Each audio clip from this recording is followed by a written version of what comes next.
अभी जो गर्मी आप महसूस कर रहे हो, क्या वो सिर्फ मौसम है या फिर प्रकृति हमें कुछ संकेत दे रही है?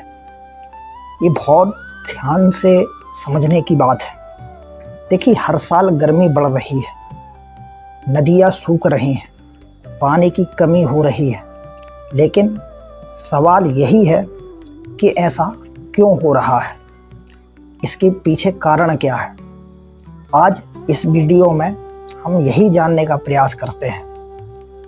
आज हम ये जानेंगे कि अत्यधिक गर्मी का असली कारण, विज्ञान क्या कहता है इसमें, और इसी में हमारे शास्त्र क्या कहते हैं, और सबसे ज़रूरी, इससे बचने का क्या उपाय है।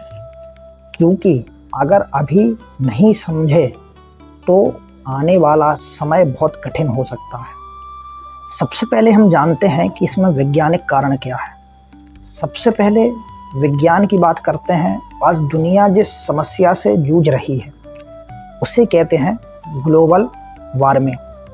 पृथ्वी का तापमान धीरे धीरे बढ़ रहा है, जंगल कट रहे हैं, कारखानों से धुआं निकल रहा है, वाहनों का प्रदूषण बढ़ रहा है। इससे क्या होता है? इससे यही होता है कि सूर्य की गर्मी जो पहले संतुलित रहती थी, अब सीधे पृथ्वी पर असर डाल रही है। बर्फ पिघल रही है, मौसम बदल रहा है, गर्मी असहनीय हो रही है। लेकिन लोगों को क्या है, कोई फर्क नहीं पड़ता। ये तो केवल बाहरी कारण है। हमारे शास्त्र इसमें क्या कहते हैं? इसमें हमारे शास्त्र कहते हैं, अन्नाद भवन्ति भूतानि पर्जन्याद अन्न संभव, यज्ञाद भवति पर्जन्यो यज्ञ कर्म समुद्भव। इसका अर्थ है कि सभी प्राणी अन्न से उत्पन्न होते हैं। अन्न वर्षा से आता है और वर्षा यज्ञ से होती है।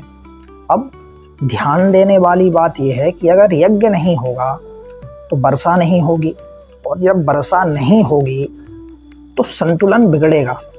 यही कारण है आज कभी अत्यधिक बारिश तो कभी भयंकर गर्मी हो रही है। अब एक और गहरा सिद्धांत समझो।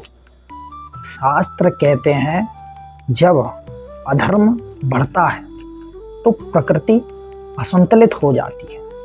आप किसी पर ये ना बात घटा के अपने पे ही घटाएं कि अगर कोई आपको एक लाफा मार दे, एक चांटा मार दे, तो आप एक चांटा के बाद उसको दूसरा जवाब जरूर देंगे। लेकिन पृथ्वी इतनी सहनशील है, गौ की तरह है, कि वो सहती ही जा रही है। लेकिन भगवत गीता में एक श्लोक और आता है जिसमें कहते हैं, यदा यदा ही धर्मस्य ग्लानिर्भवति भारत। जब जब धर्म की हानि होती है तब तब प्रकृति अपना संतुलन खो देती है।